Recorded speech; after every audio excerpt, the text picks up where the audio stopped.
ខ្ញុំបាទអនកាយគ្រប់លោកស្រីនាងកញ្ញាត្រង់អាដងលោកខ្ញុំទៀវដែរនិយមតាមដានឬគ្រប់ត្រូលសុភ័ក្រត្រញ្ញូក្លឹបនេះម៉ោង3សតរទីមានករណីគ្រោះថ្នាក់ចរាចរណ៍ឡានបុកនិងម៉ូតូស្ថិតនៅភូមិតាហែមគុំបវល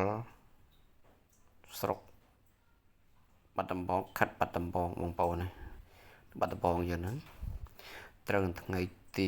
18ខែ5ឆ្នាំ2025បងប្អូននេះម៉ូតូហ្នឹងវាបើកផ្លូវវាដែរហ្នឹងហើយដល់ពីឡានហ្នឹងក៏គេចង់សាកផ្លូវចូលកន្លងគេតើម៉ូតូជិះអត់ម៉ូតូតែផ្លូវវាអត់ខ្លាចបុកហើយបុកមកជាប់ហ្មងជិះមកជាប់ណាគេស្ទើរតែឃើញមក